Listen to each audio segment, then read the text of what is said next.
Hey everyone, welcome back to The Explainer.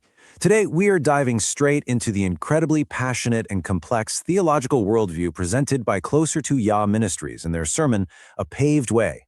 We're going to unpack exactly how they draw this absolute hard line between spiritual truth and worldly deception, and look at the massive real-world stakes they attach to our daily choices. Here is our roadmap for the breakdown today. We'll start with escaping the spiritual maze, look at the divine instruction manual, identify counterfeit paths, explore the generational impact, and wrap things up with returning to the ancient way. All right, part one, escaping the spiritual maze. You know that famous scene from The Matrix? Take the blue pill, the story ends. Take the red pill, you stay in Wonderland. Well, the ministry uses this exact pop culture analogy to frame modern society as a literal spiritual trap. For them, it is a strict binary. There is absolutely zero middle ground here. By highlighting this red pill concept, the speaker emphasizes the idea that secular culture, and honestly even mainstream religions, are acting as an artificial construct. They argue society is intentionally designed to blind individuals to the truth and keep everyone wandering endlessly in a maze of confusion. But there is an escape route. According to this framework, Yahweh, the Creator, has already laid down what they call a paved way. Think of it as a path that's been specifically cleared to get us out of this worldly maze. It's all about doing the groundwork, setting things up for one ultimate, unavoidable future event, Judgment Day. Which brings us to Section 2, the Divine Instruction Manual. So how do we actually navigate this cleared path? The speaker argues that humanity desperately needs a specific, uncorrupted guide.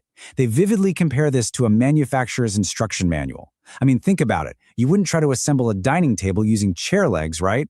In that exact same way, they argue you simply cannot successfully navigate life without Yahweh's precise, step-by-step instructions. And by that, they mean strict adherence to the Torah and the foundational biblical commandments. Now here's where things get really interesting. Why are so many people completely missing this blueprint? Well, the speaker makes a really bold claim here. They say mainstream religious leaders have intentionally tampered with this divine manual over the centuries just to confuse the masses. They point out that popular translations like the NIV and NLT are actually missing 14 to 17 verses. And the modern King James Version, they claim it's missing over 20 original books. In this view, human traditions haven't just evolved over time, they have maliciously replaced the actual divine commandments. Let's move to Section 3, identifying counterfeit paths. Because that original manual has allegedly been hacked, so to speak. The speaker argues our society is now absolutely flooded with deceptive detours. They categorize a lot of modern norms as dangerous counterfeits. We're talking mainstream religious denominations, the pursuit of worldly wealth, secular holidays like Christmas and Halloween, and alternative LGBTQ+ lifestyles. On the flip side, they view the only established path as strict Torah obedience, following the guidance of the Ruach, the Holy Spirit, and mimicking the exact example of Yeshua. These counterfeits are seen as deliberate traps, intentionally designed by spiritual adversaries to pull believers away from righteous commandment keeping. So, the takeaway here is absolutely crucial. What Western culture celebrates as progressive success or ultimate freedom, this theology views strictly as lawlessness. It perfectly echoes this ancient proverb on screen. There is a way which seems right unto a man, but the end thereof are the ways of death.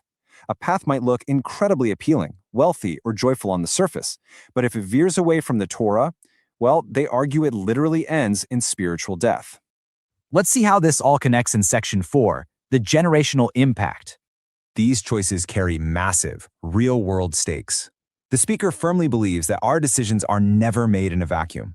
Your personal rebellion, or even just casually adopting worldly traditions, is said to trigger literal curses down to your third and fourth generations. But conversely, strict obedience locks in lasting mercy and blessings for thousands of generations. It's a theology of immense personal responsibility.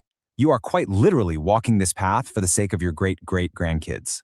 Taking that legacy concept a step further, the ministry draws a direct, hard line between physical health and spiritual obedience. They argue that hereditary diseases often stem from a family lineage that has repeatedly ignored biblical laws. We're specifically talking about dietary laws here, like eating prohibited foods such as pork or shellfish. So in their framework, your family's medical history is deeply, fundamentally tied to its spiritual history.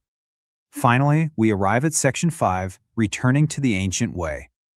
This entire sermon builds up to a massive, definitive call to action.